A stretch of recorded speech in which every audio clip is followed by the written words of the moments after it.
président de la République qu'il démissionne. C'est de la poudre de perlimpinpin. Nous avons les moyens et la volonté de nous retrouver autour de valeurs et d'objectifs communs. Une chronique politique signée tous les lundis, Alexis Lacroix. Bonjour Alexis. Bonjour Steve. Et merci de nous rejoindre. Merci à vous. Vous êtes le directeur de la rédaction d'Actualité Juive et vous vous intéressez, Alexis, cet après-midi aux ambitions de François Ruffin pour la présidentielle de 2027. Le député de la Somme pourrait incarner en effet l'après-Mélenchon au sein de l'extrême gauche, mais sur des bases idéologiques et électorales assez différentes. En tout cas, c'est sa volonté. Alors vous savez, il préside un petit parti, qui est affilié naturellement à la France Insoumise et à la NUPES, qui s'appelle Picardie Debout. Alors, dites-vous bien que les noms des partis, il faut bien trouver un nom. Quand on fonde un parti, ça n'est pas notre cas. Nous n'avons pas fondé de parti. Je vous le confirme. Nous ne le ferons probablement pas. Mais en revanche, la problématique du nom ne doit jamais être considérée comme non signifiante.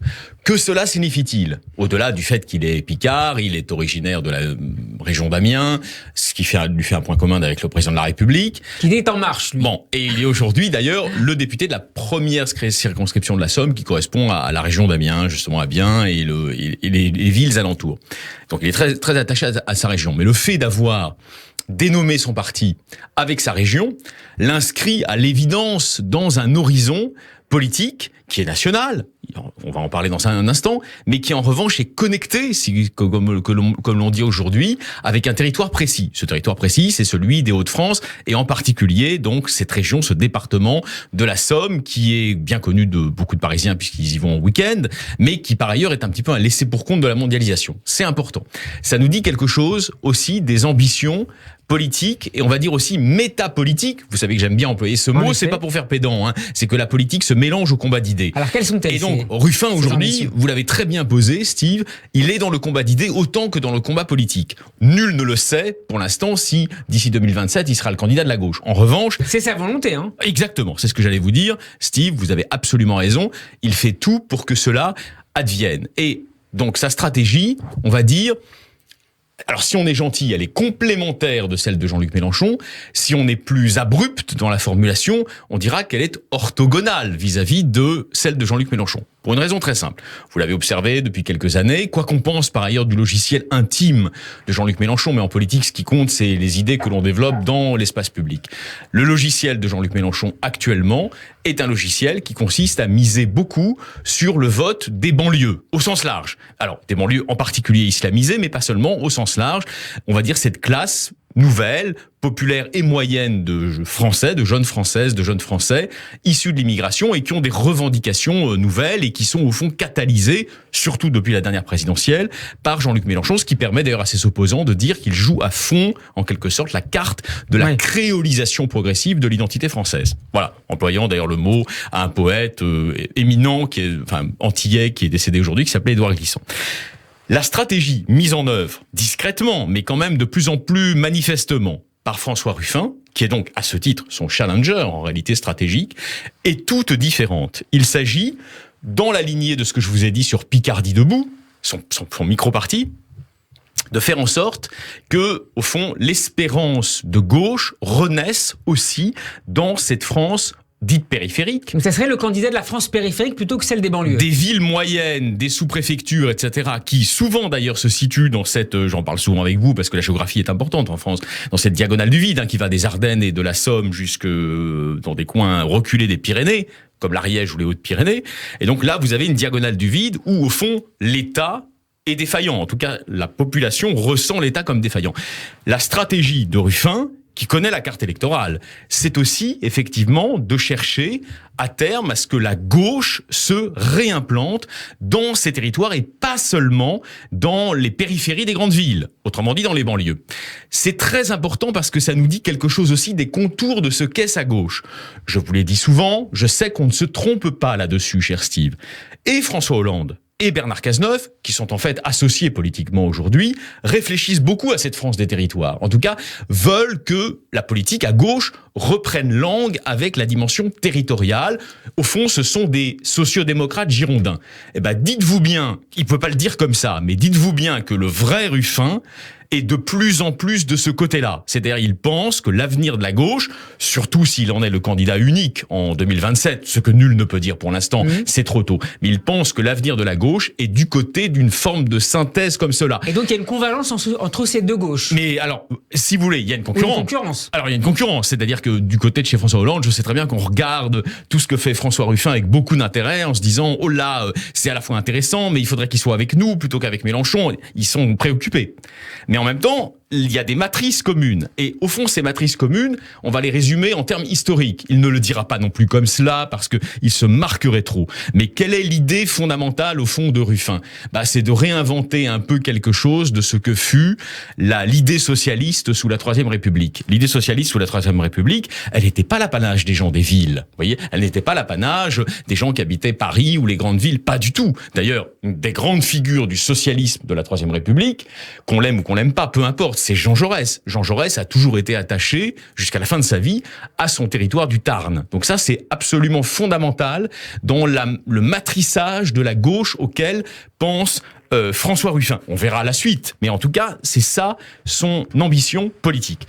Alors, dites-vous bien que ça produit des effets aussi dans le réel de l'opinion. Parce que, c'est-à-dire que les sondages, il y a eu un sondage qui a été réalisé par Bernard Salanès pour le compte de l'Institut Elab, très intéressant sondage, il y a 3 semaines à peu près. Que montre-t-il ? Une progression de la cote de confiance de François Ruffin sur l'ensemble de la gauche, c'est-à-dire socialiste compris, écologiste compris. Une majorité de gens préféreraient l'avoir comme candidat plutôt que Jean-Luc Mélenchon, mais aussi, et c'est ça qui est évidemment le plus intéressant, je ne dis pas que c'est gagné, je ne suis pas du tout dans l'irréalisme politique, mais aussi au sein de LFI. C'est-à-dire que vous avez quand même une jeune génération, de gens qui ont entre 40 et 50 ans, qui se disent, mais à terme, est-ce notre intérêt de n'être représenté que par Jean-Luc Mélenchon ? Ça n'est pas forcément d'ailleurs un désaveu de Jean-Luc Mélenchon, mais stylistiquement, il y a peut-être le désir d'un langage plus apaisé, vous voyez, d'une sorte de, de décrue de la véhémence stylistique, qui s'attache aujourd'hui au nom de Jean-Luc Mélenchon, grand tribun, moi je suis pas en train de vous dire que c'est un nul, pas du tout, grand tribun, mais toujours dans une forme de véhémence. Et c'est vrai que Ruffin, avec son côté gendre idéal, sa bonne bouille un petit peu ronde, comme ça, au fond, il n'a pas...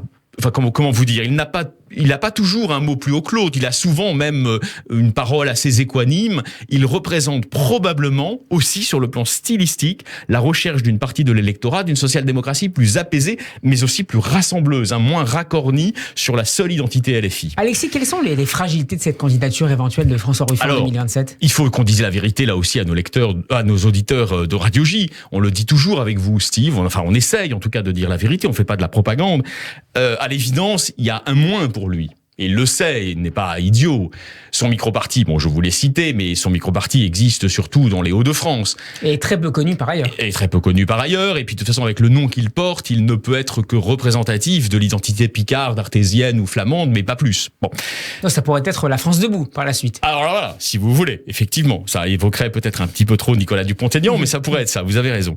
Maintenant... qu'est-ce qui lui manque ? Il lui manque, à l'évidence, le contrôle d'un appareil dont on ne dira jamais assez qu'en dépit du fait qu'il puisse subir une contestation, Jean-Luc Mélenchon, aujourd'hui, le contrôle. C'est-à-dire que le talent de Jean-Luc Mélenchon fait qu'il a encore aujourd'hui une hégémonie idéologique, politique, mais aussi instrumentale, en termes d'appareillage. Ceci dit, il y a le contre-exemple de Macron en 2017. Alors voilà, vous avez absolument raison. Je reconnais là votre sagacité politique. Nous sommes...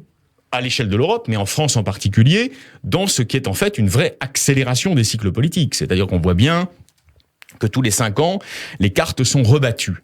Vous avez 2 exemples récents. On en pense qu'on veut, on s'en fiche, mais là c'est nous sommes dans le descriptif. Vous avez 2 exemples récents de personnalités qui ne sont pas des responsables politiques élus et qui finalement vont se doter d'une structure politique et faire un bout de chemin dans la présidentielle. Macron en 2017, il n'était pas homme politique, il avait été responsable, de plusieurs éléments, de la structure de pouvoir de François Hollande, ensuite ministre de l'économie, il est devenu homme politique sur le tard, et il crée cette structure, et finalement ça marche. Plus récemment, alors avec des résultats sans doute plus contrastés à ses yeux, Éric Zemmour avec Reconquête, journaliste du Figaro, éditorialiste vedette, auteur de plusieurs livres, etc., et qui se lance en politique. Donc c'est tout à fait possible. Et François Ruffin, au fond, de ce point de vue-là, partage avec Éric Zemmour la double casquette. C'est-à-dire qu'il est à la fois une sorte d'intellectuel engagé dans les débats publics de la télévision et d'un autre côté, un responsable politique. Donc, bien sûr, à terme, il faudra, s'il souhaite mener à bien cette entreprise, soit qu'il prenne le contrôle de la France insoumise. J'ai envie de vous dire, Steve, on va pas se mentir. Bon courage. Ça semble compliqué. Bon courage. Il y a d'autres challengers. Bon courage. Behatzlacha, François Ruffin. Mais en revanche, il peut bien sûr créer sa propre formation. Or, moi, ce que je sais... Alexis, en 15 secondes, vraiment. C'est promis, Steve. Promis. Ce que je sais, c'est que du côté du Parti socialiste old style, c'est-à-dire de ces initiatives qui sont en train de naître chez Cazeneuve et tout, l'idée d'avoir une jonction avec Ruffin n'est pas une idée qui, a priori, les dégoûte. Vous voyez ? C'est-à-dire qu'ils voient bien le potentiel, on va dire, tribunicien de Ruffin, et ils se disent, il vaudrait mieux l'avoir avec nous qu'à côté de nous. Merci beaucoup Alexis Lacroix pour cette chronique consacrée à François Ruffin qu'on peut retrouver en podcast sur radioj.fr et en vidéo sur la page YouTube de Radio J. Très bon après-midi. Très bon après-midi à vous également. Et à demain pour un nouveau hémicycle en compagnie de notre chroniqueur politique.